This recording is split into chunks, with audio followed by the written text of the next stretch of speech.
Bonsoir, je suis Nicolas Valmont. L'histoire de ce soir nous emmène dans les montagnes des Catskills, où un homme s'endort et se réveille bien des années plus tard. Voici le conte légendaire de Washington Irving, Rip Van Winkle. Quiconque a remonté l'Hudson doit se rappeler les monts Catskills. C'est une branche rompue de la grande famille des Appalaches. On les voit qui filent à l'ouest du fleuve pour s'élever à une hauteur imposante et dominer le pays d'alentour. À tout changement de saison, à tout changement de temps, que dis-je, à toute heure du jour, il s'opère un changement dans les teintes et les formes magiques revêtues par ces montagnes, que, de tous côtés, les bonnes femmes regardent comme d'excellents baromètres. Quand le temps est beau et bien assis, elles sont enveloppées de bleu et de pourpre, et leurs contours se détachent vigoureusement sur le ciel pur du soir. Mais quelquefois, lorsque le reste du paysage est sans nuages, ils se rassemblent autour de leur sommet, une masse de vapeur grise qui, colorée au dernier rayon du soleil couchant, les couronne comme un diadème resplendissant. Au pied de ces féeriques montagnes, le voyageur peut avoir découvert de loin la légère fumée qui s'élève en ondulant d'un village dont les toits de planches étincellent entre les arbres, précisément à l'endroit où les teintes bleues de la montagne se mêlent en se fondant aux belles teintes vertes du paysage qui se trouve au-dessous. C'est un petit village, mais un village fort ancien, puisqu'il a été fondé par quelques colons hollandais dans les premiers temps de la province, précisément à l'époque de l'entrée aux affaires du bon Pierre Stuyvesant, que ses cendres reposent en paix. Et quelques-unes des maisons des colons primitifs étaient encore debout il y a peu d'années, construites en petites briques jaunes, apportées de Hollande, avec des jalousies et des pignons sur le devant, surmontés de girouettes. Dans ce village même, et dans une de ces maisons même, disons toute la vérité, c'était une déplorable victime du temps. Elle était battue par tous les vents. Vivait, il y a bien des années, à l'époque où le pays était encore une province de la Grande-Bretagne, un simple et brave garçon nommé Rip Van Winkle. C'était un descendant des Van Winkle qui firent si noble figure au jour glorieux de Pierre Stuyvesant et l'accompagnèrent au siège de Fort Christine. Pourtant, il n'avait que médiocrement hérité du caractère martial de ses ancêtres. J'ai fait observer que c'était un simple et brave garçon. C'était en outre un bon voisin, un mari docile, se laissant gouverner par sa femme, et je croirais assez que c'est à cette dernière circonstance qu'il dut cette affabilité qui le rendit si généralement populaire. Car ces hommes-là sont merveilleusement disposés à être complaisants et conciliants au dehors, qui dans leur intérieur courbent la tête sous le joug d'une femme acariâtre. Il est incontestable que leur caractère s'assouplit et devient malléable dans la fournaise ardente des tribulations domestiques, et une mercuriale sous les rideaux vaut tous les sermons du monde pour inculquer les vertus de la patience et de la longanimité, d'où il suit qu'une femme querelleuse peut, à certains égards, être considérée comme une véritable bénédiction. S'il en est ainsi, Rip Van Winkle était 3 fois béni. Toujours est-il que c'était le grand favori de toutes les bonnes femmes du village qui, suivant l'usage du beau sexe, prenaient fait et cause pour lui dans toutes les querelles d'intérieur et ne manquaient jamais, chaque fois qu'elles entamaient ce sujet de causerie dans leur commérage du soir, de faire peser tout le blâme sur Dame Van Winkle. Les enfants du village, eux, poussaient des cris d'allégresse à son approche. Il assistait à leurs ébats, fabriquait leurs jouets, leur apprenait à enlever les cerfs-volants, à lancer la bille et leur disait de longues histoires de fantômes, de sorcières et d'Indiens. Quelle que fussent l'heure et l'itinéraire qu'il choisit pour leur échapper, il était toujours environné d'une troupe de gamins qui s'accrochaient au pan de son habit, grimpaient sur son dos et lui jouaient 1000 tours avec impunité. Et dans tout le voisinage, pas un chien n'aurait aboyé après lui. La grande erreur de Rip et de sa nature, c'était une insurmontable aversion pour toute espèce de travail lucratif. Non pas que cela provînt d'un manque d'assiduité ou de persévérance, car il restait assis sur un roc humide, avec une ligne aussi longue et aussi pesante que la lance d'un tartare, à pêcher tout le jour sans murmurer, alors même que pour l'encourager, le moindre poisson ne venait pas mordre à l'hameçon. Il portait un fusil de chasse sur l'épaule pendant des heures entières, se fatiguant à traverser les bois et les marais, tantôt sur la colline, tantôt dans la vallée, le tout pour tirer quelques écureuils ou quelques pigeons sauvages. Jamais il ne refusait d'aider un voisin, même dans le travail le plus rude. Et toujours il était le premier quand il s'agissait, comme cela se pratique à la campagne, de donner un coup de main pour écosser le blé de Turquie ou élever un mur de clôture. Les femmes du village avaient aussi l'habitude de l'employer pour remplir leurs messages et satisfaire telle petite fantaisie qui n'aurait pas trouvé des serviteurs dans leurs maris moins complaisants.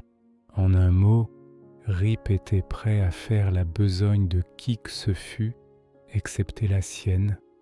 Quant à remplir ses devoirs de famille, à s'occuper de sa plantation, il trouvait cela impossible.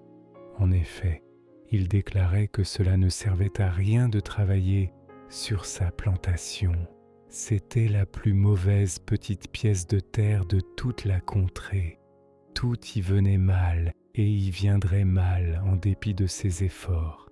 Ses palissades tombaient continuellement en morceaux, où sa vache s'égarait, ou bien elle allait au milieu des choux. Les mauvaises herbes étaient sûres de pousser plus vite dans ses champs que partout ailleurs. La pluie ne manquait jamais d'être à l'ordre du jour quand il avait quelque travail à faire au dehors, de sorte que bien que les propriétés qui formaient son patrimoine se fussent écornées et dissipées, arpent par arpent, sous son administration, jusqu'à ce qu'il ne lui restât guère plus qu'une pauvre petite bande de blé de Turquie et de pommes de terre. Cependant, c'était la plantation la plus mal entretenue de tout le voisinage, et ses enfants, ils étaient aussi déguenillés, aussi incultes que s'ils n'eussent appartenu à personne. Son fils Rip, polisson engendré à son image même, promettait d'hériter des mœurs en même temps que des vieux habits de son père. On le voyait ordinairement trotter comme un poulain derrière sa mère, équipé d'une paire de braies mise au rebut par son père et qu'à grand-peine il retenait d'une main, de même qu'une belle dame relève sa robe quand le temps est mauvais. Rip Van Winkle cependant était un de ces heureux mortels, à l'humeur joviale et facile, qui ne voit que le beau côté des choses, à qui il importe peu de manger du pain blanc ou du pain bis, pourvu qu'il l'ait obtenu avec le moins de peine, de fatigue possible, qui aimerait mieux mourir de faim sur un penny que de travailler pour gagner une livre. Laissé à lui-même, il eût, parfaitement satisfait, traversé la vie en sifflant, mais sa femme lui étourdissait continuellement les oreilles de sa paresse, de son insouciance, de la ruine qu'il apportait dans sa famille. Le matin, à midi et le soir, sa langue allait toujours, et quoi qu'il pût dire ou faire, il était sûr de faire jaillir une source intarissable d'éloquence domestique. Rip n'avait qu'une réponse pour tous les sermons de cette espèce, et par suite d'un fréquent usage, elle était passée en habitude. Il haussait les épaules, secouait la tête, levait les yeux au ciel, mais ne disait rien, ce qui cependant ne manquait jamais de ranimer la verve épuisée de sa moitié, de sorte qu'il était obligé de battre en retraite et d'évacuer la place, seul moyen d'être chez lui qu'est, à vrai dire, Marie en puissance de femme. Le seul adhérent qu'eût Rip au logis était son chien Wolf, qui était aussi maltraité que son maître, car Dame Van Winkle les regardait comme des compagnons en paresse, et même voyait particulièrement Wolf de très mauvais œil. Comme la cause des fréquentes pérégrinations de son maître, il est certain qu'il avait toute l'ardeur qui convient à un honorable chien, que jamais animal plus courageux ne battit les bois. Mais quel courage peut résister à la terreur montante que répand une langue de femme qui ne s'arrête jamais? Du moment où Wolf passait le seuil du logis, sa fierté tombait, sa queue balayait tristement le sol ou s'entortillait entre ses pattes. Il se faufilait l'oreille basse, de l'air d'un gibier de potence, jetant plus d'un regard oblique à l'adresse de Dame Van Winkle, et dès que le manche à balai ou la cuillère à peau commençait à préluder, il gagnait en glapissant la porte avec la plus grande précipitation. Les années de mariage s'accumulèrent et l'horizon s'assombrit de plus en plus pour Rip. Un caractère acidulé ne s'adoucit jamais avec l'âge. Une langue bien affilée est le seul instrument tranchant qu'un usage continuel ne fasse qu'aiguiser. Pendant longtemps, il eut l'habitude de se consoler quand il était chassé de la maison, en fréquentant une sorte de club permanent des sages, des philosophes et autres paresseux personnages de l'endroit, lequel tenait ses sessions sur un banc placé devant une petite auberge que signalait un portrait Rubicon de Sa Majesté Georges III. C'est là que, l'été, ils avaient coutume de se prélasser mollement à l'ombre des journées tout entières, s'entretenant nonchalamment des caquets du village ou disant d'interminables et soporifiques histoires à propos de rien. Mais un homme d'État n'aurait pas perdu son argent s'il avait entendu les profondes discussions qui survenaient parfois, quand par hasard, un vieux journal laissé par un voyageur de passage leur tombait entre les mains. Avec quelle solennité ils en écoutaient le contenu, que laissait tomber d'une voix traînante d'Eric Van Bommel, le maître d'école, pétulant et érudit petit homme que le mot le plus formidable du dictionnaire n'était pas capable d'intimider. Avec quelle sagesse il délibérait sur les événements publics quelques mois seulement après qu'ils s'étaient passés. Les opinions de cette assemblée étaient entièrement dirigées par Nicolas Vedder, un patriarche du village et le propriétaire de l'auberge, à la porte de laquelle il faisait la sieste du matin jusqu'au soir, prenant tout juste assez de mouvement pour éviter le soleil et rester dans l'ombre d'un arbre aux larges branches, de sorte que les voisins pouvaient, d'après ses évolutions, dire l'heure avec autant de précision que d'après un cadran solaire. Il est vrai qu'on l'entendait rarement parler, mais il fumait incessamment sa pipe. Ses adhérents, cependant, car tout grand homme a ses adhérents, le comprenaient parfaitement et savaient comment recueillir son opinion. Quand une chose lue ou racontée devant lui déplaisait, on remarquait qu'il fumait sa pipe avec véhémence, que les bouffées de tabac sortaient courtes, fréquentes, irritées. Était-il satisfait? Il attirait la fumée doucement, tranquillement, et la chassait en nuages légers et gracieux, quelquefois même retirant la pipe de sa bouche et laissant la vapeur parfumée onduler autour de son nez, il inclinait gravement la tête en signe de complet assentiment. Mais, hélas, l'infortuné Rip fut à la fin délogé de cette redoutable position par sa querelleuse moitié qui, faisant tout à coup irruption, rompait la tranquillité de l'assemblée et en traitait les membres de bons à rien. Cet auguste personnage, Nicolas Véder lui-même, n'était pas à l'abri des atteintes de la langue entreprenante de cette terrible virago qui l'accusait tout net d'encourager son mari dans ses habitudes de fainéantise. Le pauvre Rip finit par se trouver presque réduit au désespoir, et sa seule ressource pour échapper au labeur de la plantation et aux clameurs de sa femme était de prendre en main un fusil et de s'enfoncer dans les bois.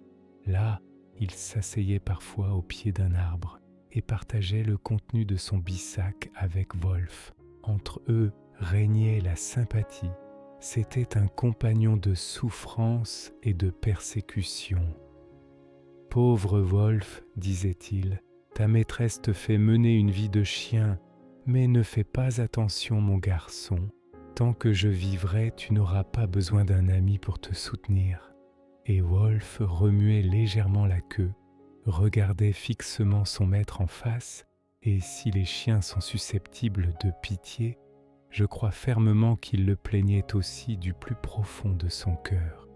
Un beau jour d'automne, pendant une longue excursion de cette espèce, Rip avait, sans y songer, escaladé l'une des parties les plus élevées des monts Catskill. Il était en train de se livrer à son divertissement favori, la chasse à l'écureuil, et les solitudes endormies avaient retenti et retenti encore des détonations de son fusil. L'après-midi était très avancé. Haletant, épuisé, il se jeta sur un monticule vert que recouvraient des pâturages de montagnes et qui couronnait le front d'un précipice. Par une ouverture entre les arbres, il pouvait embrasser tout le pays qui s'étendait à ses pieds, bien des milles de terre magnifiquement boisée. Il voyait dans le lointain l'Hudson majestueux, dessous mais bien au-dessous de lui, poursuivant sa course silencieuse mais imposante, que venait seulement accidenter la réflexion d'un nuage couleur de pourpre ou la voile d'une barque, au mouvement plein de lenteur qui dormait çà et là sur son sein poli et se perdait enfin dans le bleu des hautes terres. Il regarda de l'autre côté et ses yeux plongèrent dans une vallée profonde, sauvage, solitaire, effrayante, dont le fond était rempli de blocs énormes détachés des rochers qui surplombaient et qu'éclairaient à peine les rayons réfléchis du soleil couchant. Pendant quelque temps, Rip contempla cette scène d'un air rêveur. Le soir s'avançait toujours.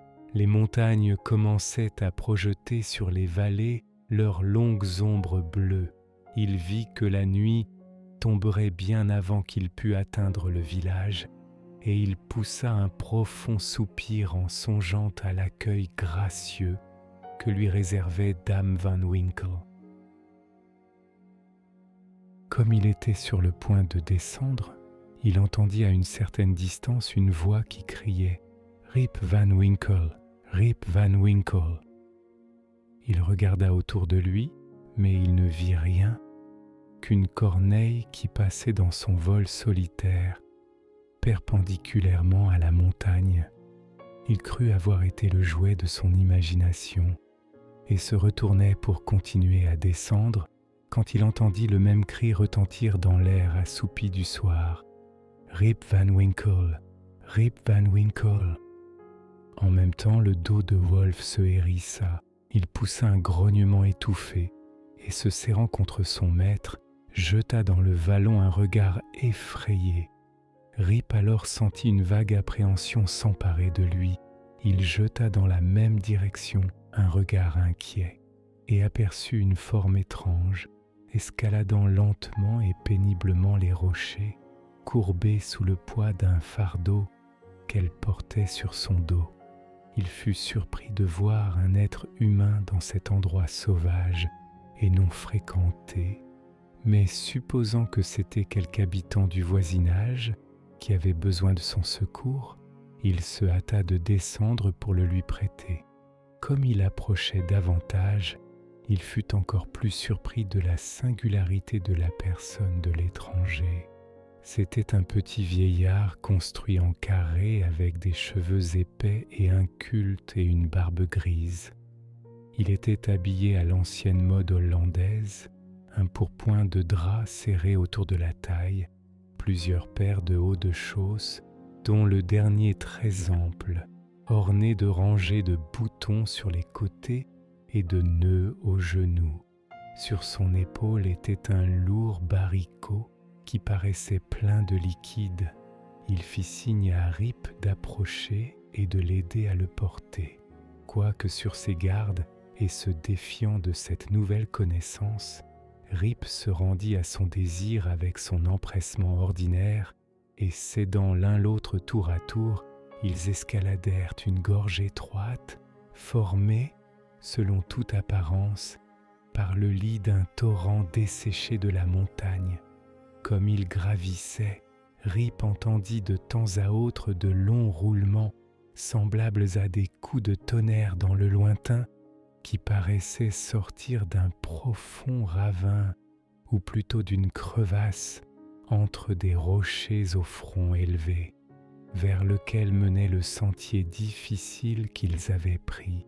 Il s'arrêta pendant un instant, mais il supposa que c'était le bruit sourd d'une de ces pluies accompagnées de tonnerre et sans durée, fréquentes dans les montagnes sur les hauteurs, et se remit en marche. Ils traversent le ravin et arrivent à une cavité qui ressemblait à un petit amphithéâtre entouré de rochers à pic, sur le bord desquels des arbres qui surplombaient laissaient tomber leurs branches, de sorte qu'on n'apercevait que par échappées le ciel bleu et les nuages dorés du couchant.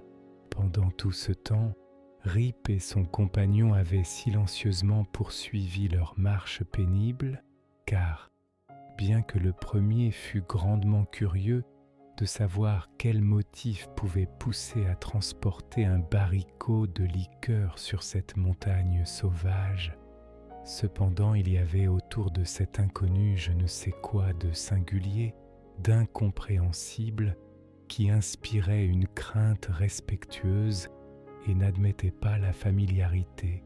Comme ils entraient dans l'amphithéâtre, il se présenta de nouveaux sujets d'étonnement. Sur une surface plane, au centre, se trouvait un groupe de personnages au regard étrange, jouant aux quilles. Leurs costumes bizarres n'étaient pas à la mode du pays. Les uns portaient des pourpoints courts, les autres des jaquettes, avec de longs couteaux dans leurs ceinturons. La plupart d'entre eux avaient d'énormes hauts de chausses dans le genre de ceux du guide de Rip. Leurs figures aussi étaient particulières. L'un avait une grosse tête, une large face et des yeux microscopiques. Le nez de cet autre semblait être tout son visage, lequel était surmonté d'un chapeau blanc en forme de pain de sucre, qu'ornait une petite queue de coq de couleur rouge. Tous ils avaient des barbes, mais de formes et de couleurs diverses. Il y en avait un qui paraissait être le chef. C'était un vieux gentleman robuste, à l'air martial. Il portait un pourpoint garni de dentelles, un large ceinturon soutenant un couteau de chasse, un chapeau haut de forme et à plumes, des bas rouges et des souliers à talons élevés, ornés de rosettes. Ce groupe remit en mémoire à Rip les figures d'une vieille peinture flamande qu'il avait vue dans la salle à manger de Dominie van Schaik, le curé du village, et qui avait été apportée de Hollande à l'époque de l'établissement de la colonie.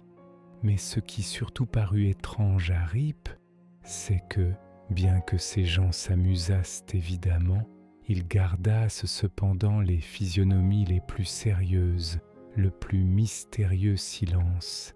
C'était la plus mélancolique partie de plaisir à laquelle il eût jamais assisté. Rien n'interrompait le calme de cette scène, rien, si ce n'est le bruit que faisaient les boules en roulant, qui retentissaient le long des montagnes comme le tonnerre grondant dans le lointain.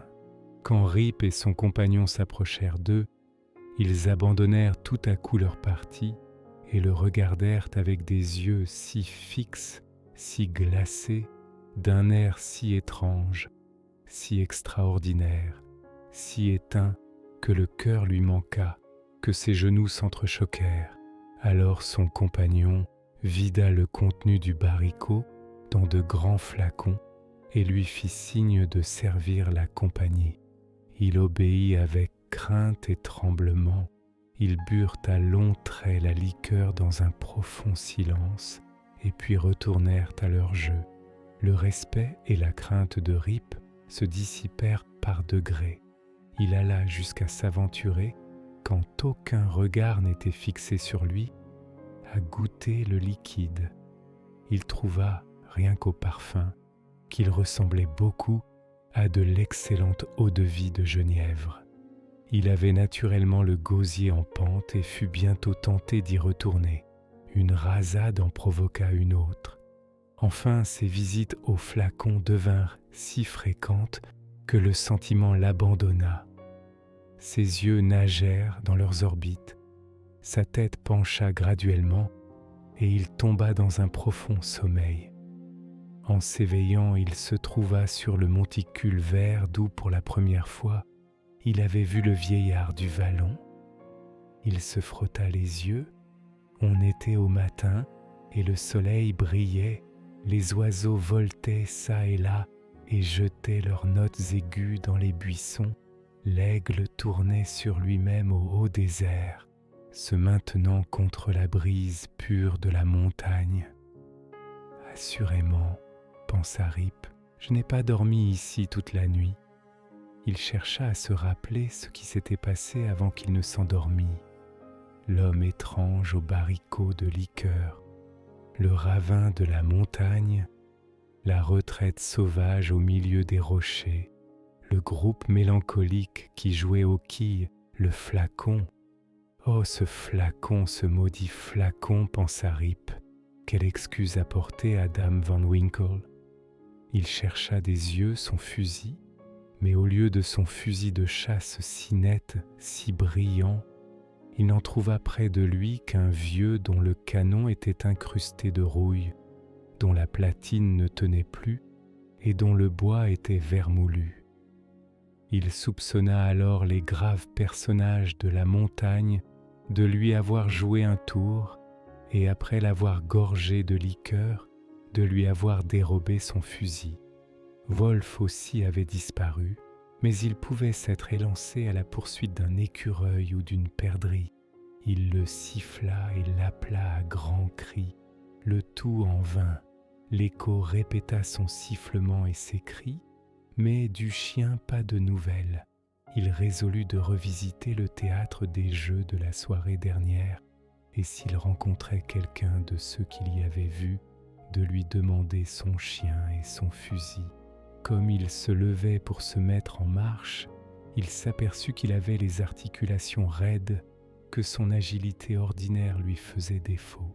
Ces lits de montagne ne me conviennent pas, pensa Rip, et si cette folie me valait un rhumatisme, je passerais un joli quart d'heure avec Dame Van Winkle. Il descendit, non sans difficulté, dans le vallon. Il trouva le ravin que son compagnon et lui avaient escaladé le soir précédent. Mais, à sa grande surprise, un ruisseau de montagne y jetait maintenant son écume, sautant de rocher en rocher, babillant et remplissant la vallée de murmures. Cependant, il s'efforça de grimper sur les côtés, se frayant péniblement un chemin à travers des buissons de bouleaux, de sassafras, de coudriers, trébuchant parfois ou s'embarrassant dans les ceps de vignes sauvages qui entrelaçaient d'un arbre à l'autre leurs tendrons caressants et formaient sous ses pas une espèce de réseau. Enfin, il atteignit l'endroit où le ravin leur avait fourni un passage à travers les rochers pour gagner l'amphithéâtre. Il ne restait aucune trace d'une semblable ouverture. Les rochers formaient une muraille élevée, impénétrable, sur laquelle le torrent roulait sa nappe d'écume diaphane, pour se jeter dans un bassin large et profond, noir des ombres de la forêt prochaine. Ici le pauvre Rip fut enfin forcé de s'arrêter. Il appela, il siffla encore son chien, pas d'autre réponse que les croassements d'une bande de corbeaux oisifs se jouant dans l'air, bien au-dessus de lui, autour d'un arbre desséché qui avançait sur un précipice éclairé par le soleil. Confiants dans leur élévation, ils semblaient regarder en bas et se moquer des perplexités du pauvre homme. Que faire? La matinée s'avançait et Rip, mourant de faim, sentait le besoin de déjeuner. Il était désolé d'abandonner son chien et son fusil, il redoutait l'accueil de sa femme, mais ce n'était pas une raison pour se laisser mourir de faim dans les montagnes. Il secoua la tête, mit sur l'épaule son fusil rouillé et le cœur plein d'affliction et d'anxiété, tourna ses pas du côté du logis. Comme il approchait du village, il rencontra nombre de gens, mais personne qu'il reconnut, ce qui le surprit un peu, car il avait jusqu'alors cru connaître tous les habitants des pays d'alentour. Leurs vêtements aussi étaient d'une mode différente de celle à laquelle il était habitué. Il le regardait tous fixement avec d'égales marques de surprise, et chaque fois qu'il jetait sur lui les yeux, portait invariablement la main à leur menton. La continuelle répétition de ce geste amena Rip involontairement à faire de même. Alors, à son grand étonnement, il s'aperçut que sa barbe avait grandi d'un pied. Il venait d'atteindre les premières maisons du village. Une bande d'enfants inconnus se mit à sa poursuite en l'accablant de huées, en se montrant du doigt sa barbe grise. Les chiens, parmi lesquels il ne retrouvait pas une vieille connaissance, aboyaient sur son passage. Le village même était changé. Il était maintenant plus large, plus populeux. Il découvrait des rangées de maisons qu'il n'avait jamais vues auparavant, et celles qui avaient été ses retraites favorites avaient disparu. Des noms inconnus étaient sur les portes, des visages inconnus aux croisées. Tout était inconnu. Son esprit se chargea de noirs pressentiments. Il en vint à se demander si tout ce qui l'entourait et lui-même n'était pas enchanté. C'était pourtant bien là, le village où il était né, qu'il n'avait quitté que de la veille. C'était Branjantien-Odla et les monts Catskill. C'était bien l'Hudson qui roulait dans le lointain ses eaux argentées. Chaque colline, chaque vallée était bien telle qu'elle avait toujours été. Rip était cruellement embarrassé. Ce flacon de la nuit dernière, pensa-t-il, a laissé ma pauvre tête bien vide. Ce ne fut pas sans difficulté qu'il trouva le chemin qui conduisait à sa maison. Il en approcha dans un muet respect mêlé de crainte, s'attendant à chaque minute à entendre la voix perçante de Dame Van Winkle. Il trouva la maison en ruine, le toit écroulé, les fenêtres brisées et les portes sorties des gonds. Un chien à demi mort de faim, qui ressemblait à Wolf, rôdait alentour. Rip l'appela par son nom, mais le chien grogna, montra les dents et passa. L'accueil n'était pas gracieux. « Jusqu'à mon chien », soupira le pauvre Rip, qui m'a oublié. Il entra dans la maison où c'est une justice à lui rendre. Dame Van Winkle avait toujours fait régner l'ordre et la propreté. Elle était vide, triste et, suivant toute apparence, abandonnée. Cette désolation dompta toutes ses craintes conjugales. Il appela à grands cris sa femme et ses enfants. Les chambres solitaires retentirent un moment du bruit de sa voix, et puis tout rentra dans le silence. Il en sortit précipitamment et courut à son ancien asile, l'auberge du village, mais elle aussi avait disparu. À la place se dressait, tout rachitique, un grand bâtiment en bois, aux grandes fenêtres béantes, dont quelques-unes avaient été brisées et rajustées avec de vieux chapeaux et de vieux jupons, et sur la porte était peint « Hôtel de l'Union » tenu par Jonathan Doolittle. Au lieu du grand arbre qui servait à abriter la petite et tranquille auberge hollandaise d'autrefois, s'élevait maintenant une grande perche nue, avec quelque chose au bout qui ressemblait à un bonnet de nuit de couleur rouge, et au bout de cette perche flottait un drapeau sur lequel il y avait un singulier assemblage d'étoiles et de barres. Tout cela était étrange, incompréhensible. Il reconnut cependant sur l'enseigne la face vermeille du roi George, au-dessous de laquelle il avait si souvent fumé paisiblement sa pipe. Mais ici s'était encore opérée une singulière métamorphose. L'habit rouge avait été remplacé par un juste au corps bleu et couleur chamois.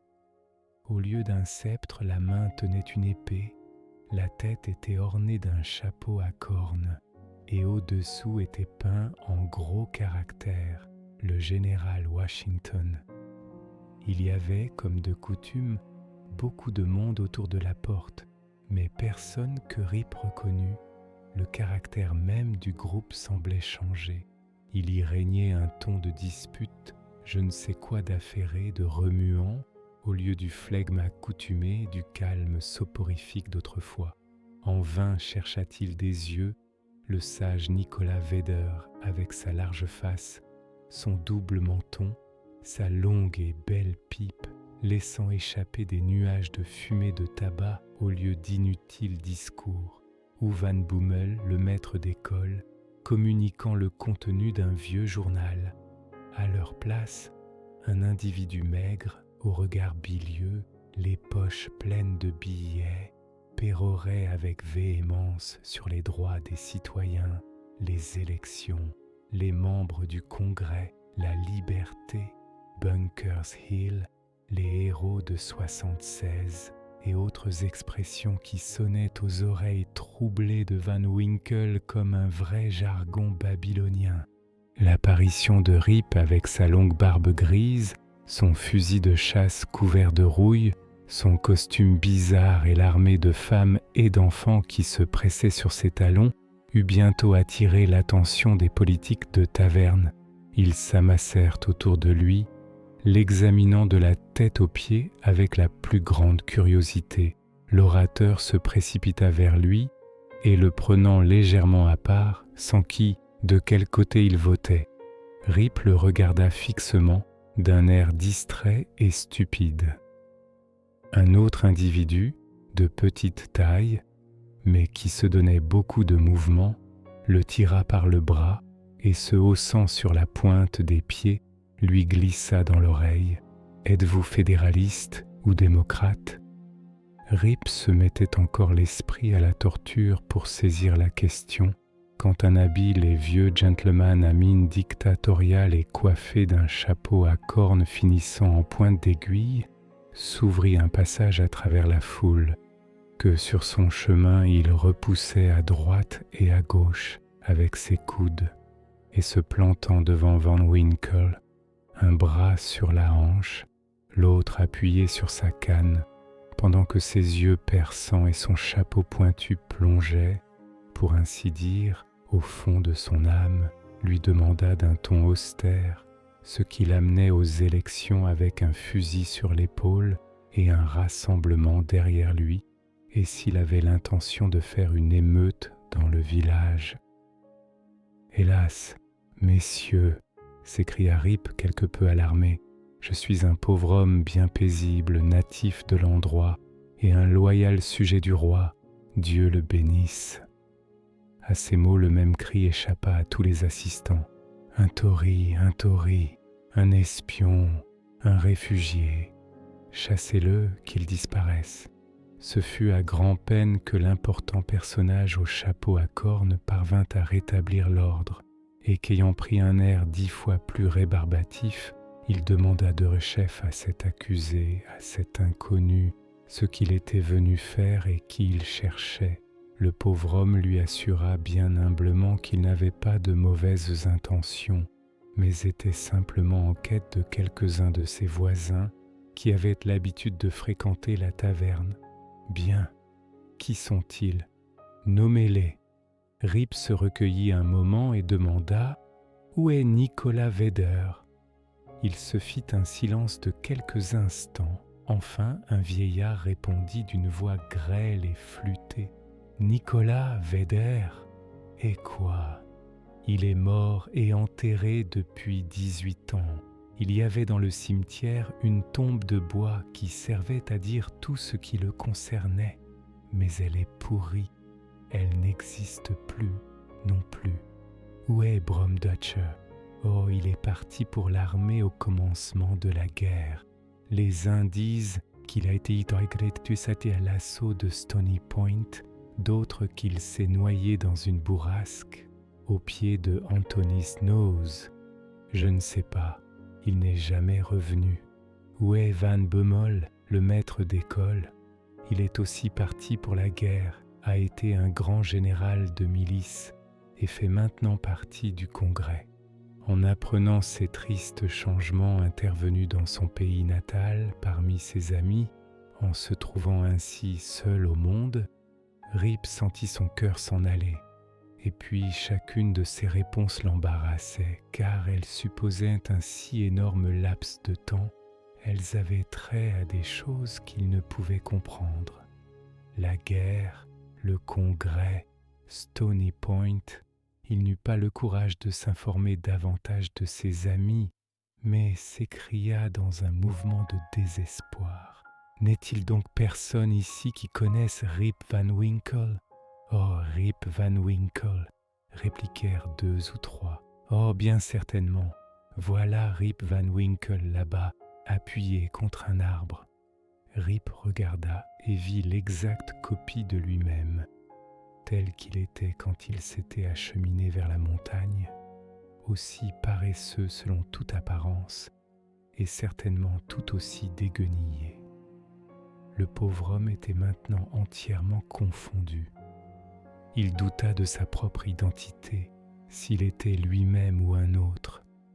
Au milieu de son trouble, l'homme au chapeau à cornes lui demanda qui il était et quel était son nom. « Dieu le sait », s'écria-t-il tout hors de lui. « Je ne suis pas moi-même, je suis un autre. C'est moi qui suis là-bas, non, c'est un autre dans mes souliers.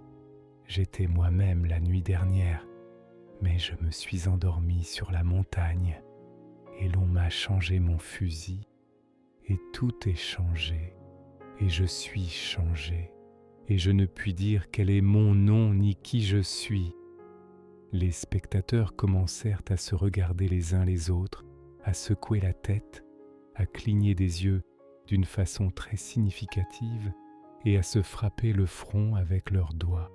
On se dit aussi à l'oreille qu'il fallait se saisir du fusil pour empêcher le vieillard de faire quelque malheur. À cette suggestion, l'important personnage au chapeau à cornes se retira avec une certaine précipitation. En ce moment critique, une femme fraîche et avenante perça la foule afin de jeter un coup d'œil sur l'homme à la barbe grise. Elle tenait dans ses bras un enfant joufflu qui, effrayé par les regards de Rip, se mit à pleurer. « Silence, Rip !» s'écria-t-elle. « Taisez-vous, petit sot, le vieillard ne vous fera pas de mal.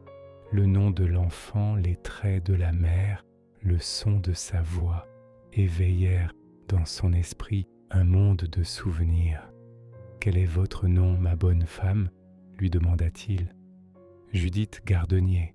Et le nom de votre père ?»« Ah, pauvre homme, son nom était Rip Van Winkle. Il y a 20 ans qu'il partit de la maison avec son fusil, et jamais on n'en a plus entendu parler. Son chien revint à la maison sans lui, mais s'il s'est tué, ou s'il a été enlevé par les Indiens, c'est ce que personne ne peut dire. Je n'étais alors qu'une petite fille. Rip n'avait plus qu'une question à adresser, mais il le fit en balbutiant. « Et votre mère ? » ?»« Oh, elle aussi, elle est morte, mais depuis quelque temps seulement. » Elle se rompit un vaisseau dans un accès de colère contre un colporteur de la Nouvelle-Angleterre. Il y avait au moins dans cette nouvelle quelque chose de consolant. Le brave homme ne put se contenir plus longtemps. Il prit sa fille et son enfant dans ses bras. « Je suis votre père », s'écria-t-il. Le jeune Rip Van Winkle autrefois, le vieux Rip Van Winkle aujourd'hui. Est-ce que personne ne reconnaît le pauvre Rip Van Winkle ?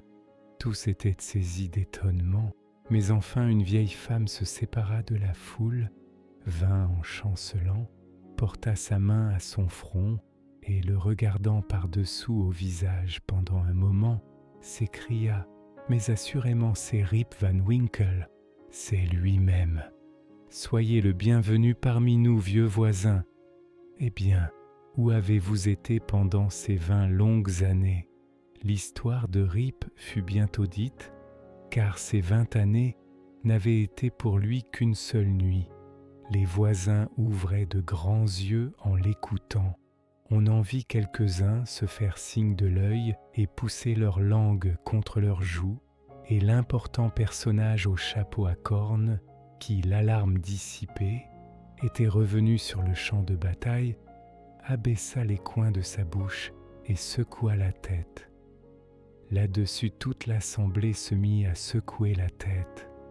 On résolut néanmoins de prendre la vie du vieux Peter Vanderdonk que l'on voyait s'avancer lentement sur la chaussée. C'était un descendant de l'historien de ce nom qui écrivit un des premiers la chronique de la province. Peter était le plus ancien habitant du village et très versé dans tous les événements merveilleux et les traditions du pays d'alentour. Il reconnut Rip immédiatement et confirma son dire de la façon la plus satisfaisante. Il assura à la compagnie que c'était un fait transmis par son ancêtre l'historien, que les monts Catskill avaient toujours été hantés par des êtres étranges. On affirmait que le grand Hendrick Hudson, celui qui découvrit le premier la rivière et le pays, y tenait une espèce de veille tous les 20 ans avec son équipage de la demi-lune, qu'il lui était ainsi permis de revoir le théâtre de ses aventures et de jeter un regard tutélaire sur le fleuve et la grande cité qui porte son nom. Il ajoutait que son père les avait vus une fois dans leur antique costume hollandais, jouant au quilles dans un creux de la montagne, et que lui-même avait entendu, par une après-midi d'été, le bruit des boules qui ressemblait à des coups de tonnerre dans le lointain. Afin d'abréger une longue histoire, nous dirons que la foule se dissipa pour retourner aux soins plus importants de l'élection. La fille de Rip le prit chez elle pour vivre ensemble. Elle avait une maison bien commode, bien garnie, et pour mari un bon gros fermier en qui Rip reconnut un des bambins qui avait l'habitude de grimper sur son dos. Quant au fils et à l'héritier de Rip, seconde édition de son père qu'il avait vu appuyé contre un arbre, on l'employait à travailler sur la ferme. Mais il marquait une disposition héréditaire à s'appliquer à toute autre chose qu'à sa besogne. Rip reprit alors ses promenades et ses habitudes d'autrefois. Il eut bientôt retrouvé plusieurs de ses anciennes connaissances, mais leur caractère s'était déplorablement modifié avec les années, et il préféra se faire des amis parmi la génération naissante, auprès de laquelle il fut bientôt en grande faveur. N'ayant rien à faire à la maison, et étant arrivé à cet heureux âge où un homme peut être impunément oisif, il reprit sa place sur le banc à la porte de l'auberge et fut vénéré comme un des patriarches du village, une chronique du vieux temps, avant la guerre. Il se passa quelque temps avant qu'il pût prendre part aux causeries d'une façon complète, avant qu'on pût lui faire saisir les événements étranges qui avaient eu lieu pendant sa torpeur. Comment il se faisait qu'il y avait eu une révolution, puis la guerre, que le pays avait repoussé le joug de la vieille Angleterre, et qu'au lieu d'être le sujet de S. M. George III, il était maintenant citoyen libre des États-Unis. Rip, dans le fait, n'était pas un politique. Les variations des États et des empires l'affectaient assez médiocrement. Mais il était une espèce de despotisme sous lequel il avait longtemps gémi, l'empire de la cornette. Heureusement que son règne était fini, il avait retiré son cou du joug matrimonial et pouvait entrer et sortir quand il lui plaisait, sans avoir à redouter la tyrannie de Dame Van Winkle. Toutes les fois qu'on prononçait son nom, cependant, il secouait la tête, haussait les épaules et levait les yeux au ciel, ce qui pouvait passer pour l'expression de sa résignation à sa destinée ou de la joie qu'il éprouvait de sa délivrance. Il avait coutume de raconter son histoire à tous les étrangers qui arrivaient à l'hôtel de M. Doolittle. On remarqua d'abord qu'il variait sur quelques points chaque fois qu'il la disait, ce qui, à n'en pas douter, venait de ce qu'il était tout récemment éveillé. Elle finit cependant par prendre un caractère de fixité, c'est celle-là que nous avons racontée, et il n'y avait pas dans le voisinage un homme, une femme ou un enfant qui ne la sût par cœur.